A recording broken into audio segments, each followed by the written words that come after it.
África no tempo da escravidão, os reinos africanos. Em primeiro lugar, devemos esclarecer uma coisa, tirar aquela ideia preconcebida que normalmente temos sobre os povos africanos que vieram escravizados para a América. Que ideia preconcebida é essa? De que todos eles viviam em sociedades primitivas, tribais, etc. Quando na verdade não é bem assim. Vamos recorrer à história. A história nos mostra que havia na África, por exemplo, uma das principais civilizações da história, o Egito, o Império Egípcio, assim como outros que vamos conhecer agora porque muita gente desconhece. Então aqui nós podemos ver alguns desses territórios ocupados por grandes reinos. Aqui de verde nós temos, por exemplo, o reino de Gana. Aqui marcado de verde um pouco mais claro, o Império Songhai. Nós temos também Mali, o Império de Mali, né? O Reino de Mali. Nós temos aqui também uma vasta região ocupada pelos povos sudaneses. Eram vários povos que tinham o mesmo tronco linguístico e origem em comum, vamos chamar de sudaneses. Aqui mais do meio para o sul nós temos um território muito vasto, ocupado por povos de origem banto. Eram também vários povos que tinham o mesmo tronco linguístico e a mesma origem, e daí chamamos de povos bantos, ou banto no geral. O reino do Congo, nós tínhamos também o reino de Beni e inúmeros outros reinos, Axum, que não está colocado aqui no mapa, e tantos outros. Então nós podemos aqui ter uma ideia, mais ou menos, de que haviam muitos reinos na África. Agora vem a grande pergunta. Eram povos tribais, todos primitivos, ou eram reinos bem desenvolvidos? O povo tinha uma origem árabe. Eles ocupavam esse território aqui entre o Mar Vermelho e a Península Arábica. E eles vieram, certamente, da Península Arábica. Então, eles tinham origem árabe. E aqui na África, desenvolveram esse império que foi um dos mais importantes da história. Eles desenvolveram bem a agricultura e a pecuária, né? A agricultura bastante desenvolvida e a criação de gado também. Dessa forma, eles conseguiam suprir as necessidades básicas e também com excedentes que eram vendidos para outros lugares, assim, conquistando, digamos, um desenvolvimento econômico. As principais cidades deles eram cidades portuárias, a própria cidade de Axum e Adulis também. Tanto é que é essa cidade, Axum, que dá nome ao reino. E eles conseguiram desenvolver a sua economia tendo por base o marfim, que era retirado do elefante, né, daqueles dentes externos do elefante. Era um material utilizado para diversas finalidades, como cabos de arma, cabos de utensílios, teclas de instrumentos musicais e tantas outras finalidades.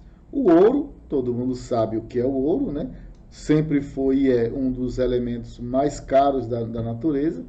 E o sal, muito, muito importante para a alimentação e conservação dos alimentos, né? Conservação humana e a conservação dos alimentos, além de tantas outras pedras preciosas que esse reino aí também prospectou da terra e ajudando a desenvolver sua economia. Então, por muitos séculos, esse reino foi muito importante para a história da África.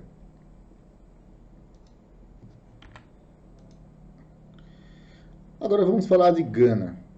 Gana era um reino também dos mais importantes da África e até hoje ainda existe. É um país africano dos mais importantes, proeminentes da África, né? Inclusive, quem gosta de futebol vai lembrar que Gana, a seleção de Gana, tanto é uma grande exportadora de jogadores para os campeonatos europeus, como já participou de algumas edições da Copa do Mundo. Então, para quem é futebolista, aí já ouviu falar bastante em Gana.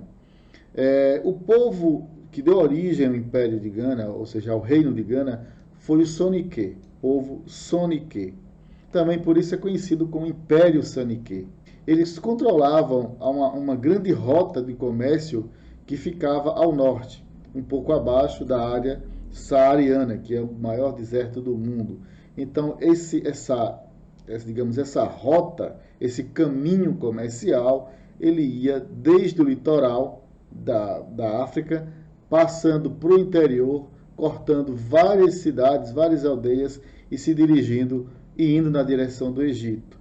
Então era uma rota muito importante para o comércio africano. E era dominada essa região aí. Nessa região tinha domínio do povo Soninké, ou seja, do reino de Gana. E o que mais vamos destacar aqui em Gana é a grande quantidade de ouro que esse reino conseguia obter, conseguia extrair do subsolo. E fornecia para vários lugares do mundo, né? E era o maior fornecedor através do Mediterrâneo. O Mediterrâneo é o mar que fica ao norte da África, separando a África do continente europeu. E também ele vai banhar partes do continente do Oriente Médio, né? Já o início aí da Ásia. O estado de Gana tinha um rei soberano, era um estado soberano que tinha o próprio rei, e esse rei tinha as funções administrativas, militares e também de justiça. Então ele tinha muitos poderes em suas mãos, era um rei absolutista. O reino de Gana vai prosperar bem até o século X, mas daí em diante vai começar a ter grandes dificuldades, porque vai ter aí invasões de outros povos, né? Principalmente os almorávidas. Quem eram os almorávidas? Eram povos de origem berberes, ou seja, povos nômades que circulavam pelo Saara e vez ou outra eles invadiam vilas, aldeias e tomavam os pertences dessas pessoas. Isso também por disputas territoriais. Os berberes haviam, digamos, se convertido ao islamismo, então seguiram a religião islâmica, né, e a cultura islâmica, e dessa forma eles construíram os berberes que eram antes, em sua grande essência, nômades, ou seja, andavam de lugar em lugar, mas aí com a conversão ao islamismo e adquirindo a cultura islâmica, eles acabaram também formando o reino almorávida. E esses povos, né, almorávidas, eles invadiram muito Gana por muito tempo, até conseguir desestabilizar e tirar muito do potencial da riqueza e da economia, né, digamos assim, da importância econômica de Gana diante dos outros reinos africanos. Mas Gana é um desses reinos, agora é um país, né, existe até hoje, o país de Gana. Agora vamos a Mali. O reino de Mali é também um desses reinos que sobreviveu à história e até hoje está aí como o país Mali, na África, que é também um país bastante interessante, como Gana tem participado de Copas do Mundo, algumas edições, tem jogadores Mali que são enviados para fora da África e tem uma ligação também forte com o Brasil, porque foram trazidos para o Brasil, precisamente em sua maioria para a Bahia, e aqui eles contribuíram muito com a cultura baiana e brasileira, né? Trouxe muito conhecimento de lá da África para o Brasil, que era colônia de Portugal, precisamente nas profissões. Alguns deles eram professores, profissionais liberais, eram metalúrgicos, trabalhavam com cerâmica também, e vários outros conhecimentos de arquitetura. Então, com vários conhecimentos que eles desenvolveram aqui na Bahia e também em outros lugares, mas muito mais aqui na Bahia, na construção de templos, de igrejas, de casas, de casarões, de sobrados, material feito com ferro, né, portões, grades e muitas outras coisas. Esse povo aqui foi muito importante para a cultura brasileira, o povo de Mali. Mas vamos voltar a Mali, lá na África. O que é que se destaca Mali? Como Mali vai se destacar, melhor dizendo. Então nós vamos aqui chamar a atenção que o povo malê é o povo que tem sua origem no povo Mandinga. Na história vai se destacar aqui o seu soberano, o seu rei, chamado Sundiata Keita. Quem era Sundiata Keita? Foi aquele que teve digamos, a força para unificar os Mandingas em torno de uma autoridade em comum, né, de um Estado em comum, dando aí bastante força para esse povo no seu desenvolvimento e na sua tradição, na sua cultura e formação de uma identidade que vamos chamar de Mali, né? Eles controlavam várias rotas comerciais, assim como os outros reinos, e aqui no mapa nós podemos ver que, assim como o Ghana, o reino de Mali vai também unir, vai fazer uma espécie de união entre o litoral e o interior, através dessas rotas comerciais. Eles eram caminhos, eram estradas abertas e bem desenvolvidas para que as mercadorias escoassem do litoral para o interior e do interior para o litoral. Então nós podemos ver aí uma dessas rotas comerciais, cruzando grande parte do território africano. E o que eles, principalmente, eles desenvolveram na economia? Através do sal e do ouro, né? Assim como os outros reinos, mas agora um destaque também para o sal, que era muito utilizado, até hoje muito utilizado, muito importante na nossa alimentação, né? E a outra coisa que é importante sobre Mali é que eles também se converteram ao islamismo com o tempo, né? A cultura muçulmana. E essa cultura que era bastante também importante na época, porque essa cultura, digamos, perpassava a religião e ia até as demais áreas da vida humana, né? Na cultura, na profissão, nos costumes, e dessa forma eles adquiriram essa nova cultura, né?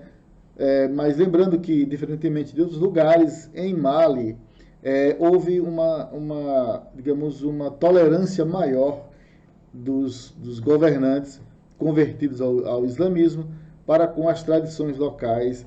E a partir do século XV eles vão sofrer também uma série de invasões, assim como os outros reinos, e o povo Songhai, que, dentre outros, né, que tentava há muito tempo entrar no território, invadir o território, consegue, enfim, tomar boa parte do território do reino de Mali. Mas Mali sobreviveu, né, com uma parte do seu território e existe até hoje. Vamos falar agora do reino Iorubá. Esse daqui, para nós brasileiros, é dos mais importantes também. Por quê? Porque desse povo veio grande parte da nossa cultura brasileira, né? Foi formada, veio como um caldeirão aqui se juntando aos outros que aqui já estavam, como os povos indígenas, os que vieram da Europa, como os portugueses, e aqui o povo africano, os iorubás, também, assim como os malês, mas em maior parte ainda os iorubás, trazendo grande parte do seu conhecimento, da sua força de trabalho, da sua cultura, que está presente no Brasil até hoje. Mas vamos falar como era lá o reino Iorubá, ou Iorubás, porque eram vários povos chamados Iorubás. Vários povos que tinham o mesmo tronco linguístico, muita coisa em comum, além do idioma, como a crença, como os costumes no geral, a cultura no geral, né? Vários traços entre eles. Quais eram esses povos? Os Efãs, os Ijexás, os Igbás e muitos outros. Então, tanto é que até hoje a gente ouve palavras dessas na cultura do candomblé e da umbanda, como, por exemplo, Ijexá, né? Tem, dentre tantas outras palavras que até hoje são faladas por aqui. E como era lá o reino dos Yorubás? Eles tinham muitas cidades importantes e elas eram independentes umas das outras. Isso quer dizer, cada cidade tinha sua própria administração, mas eles formavam um reino no geral por causa do mesmo do idioma, dos costumes e da interligação entre essas cidades interdependentes, né? Quais eram as principais cidades deles? Temos destaque aqui para Beni, tanto é que está em destaque mesmo aqui, porque dessa cidade nasceu um dos países africanos, o Benin, né? Então, a cidade de Benin vai dar origem, inclusive, a um país chamado Benin, o mesmo nome, né? A outra cidade importante era Oyo, Ilé, ou Ilé, também chamada de Ilé-Ifé. Também você pode chamar de Ilê. As cidades controlavam várias rotas comerciais também. O que são rotas comerciais? Repetimos, eram caminhos, estradas, por onde as mercadorias escoavam, passavam de um lado, eram vendidas de lá para cá e de cá para lá. Então, desenvolvendo ajudando a desenvolver a economia desses lugares, dessas cidades, né? Eles se dedicaram muito à metalurgia, ou seja, à extração de metais, né? Dentre eles o ferro, o cobre, o estanho e tantas outras, para outros metais, para a fabricação de ferramentas, de armas, de utensílios e tantas coisas importantes para a vida humana. Fabricação de armas, instrumentos, obras de arte. Então, tudo isso aí foram importantes para a vida do reino iorubá. Eles também desenvolveram muitos centros comerciais ligados ao artesanato, a tecelagem, né? Profissões importantes como marceneiros, ferreiros, e dentre eles, inclusive, quando os que vieram como escravos para cá, trouxeram esse conhecimento muito importante para a colônia brasileira, né? E que ficou aí até hoje essa tradição, o costume, a cultura, né? Então, por isso que nós falamos que é muito ligado à história do Brasil. E temos, inclusive, na nossa história, as tradições e elementos culturais presentes muito claramente da nossa vida, né? Por exemplo, os orixás do candomblé, o Xangô e Iemanjá, são crenças trazidas para o Brasil, né? Aqui desembocando em uma espécie, vamos chamar de sincretismo, né? Que é a mistura dessas crenças, desses costumes africanos com os daqui do Brasil. É o sincretismo. E também na nossa culinária, né? O vatapá, o acarajé e tantas outras coisas, né? Que nós já conhecemos, como caruru, tantos outros alimentos, doces, no geral, inúmeros elementos presentes na nossa cultura, como também não podemos deixar de falar na nossa música, né, dentro da nossa cultura. Muito grande a influência desses povos africanos, também, e precisamente dos iorubás, aqui no Brasil, como no samba, né, os instrumentos musicais, tambor, agogô, atabaque, tantos e tantos instrumentos, ritmos musicais que hoje fazem parte da nossa história, estão na nossa vida. E por fim, chegamos ao Congo, um grande reino muito importante na África e que também até hoje é um desses países africanos, né? Sobreviveu ao tempo. Aqui nós podemos ver no mapa, é, a, aqui podemos ver no mapa aonde eles se localizavam, né? O Reino do Congo. E o que nós podemos citar de importante aí? O povo Banto, né? Eram vários povos, mas que vamos chamar de Banto porque todos eles tinham muita coisa em comum, né? Além do idioma e da cultura. E aí esse povo foi também um dos que foram dos mais presentes aqui no Brasil, pelo número de pessoas escravizadas de lá, trazidas para cá, né, principalmente para o Nordeste, regiões do Rio de Janeiro e alguns outros lugares também do Brasil, né, mas principalmente Nordeste, e aqui um destaque para a Bahia e também para o Rio de Janeiro, né, bantos, sudaneses e iorubás, tantos outros povos chamados iorubás. Então aqui os bantos trazidos do Reino do Congo também não podem deixar de ser mencionados como um dos que deram origem a nós próprios, né, brasileiros aqui.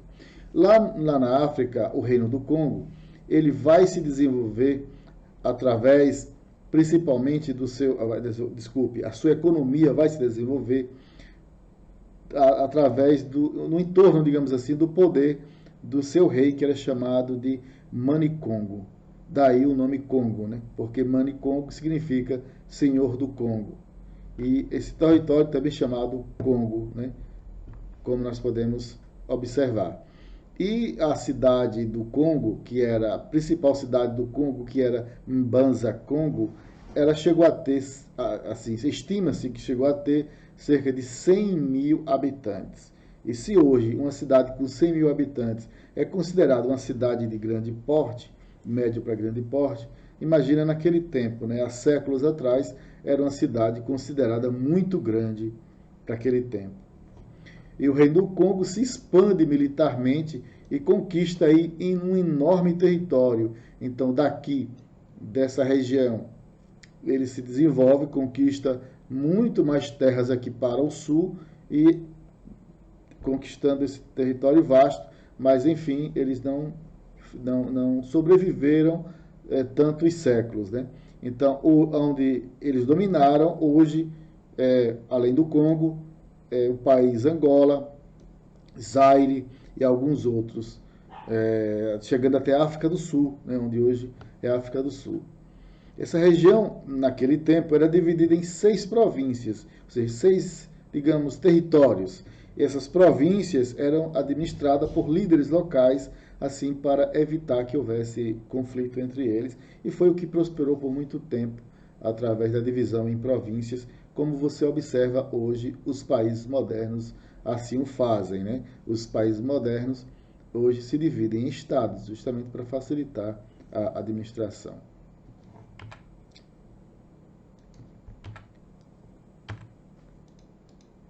Então é isso, bons estudos, vamos estudar, gente, e até a próxima aula.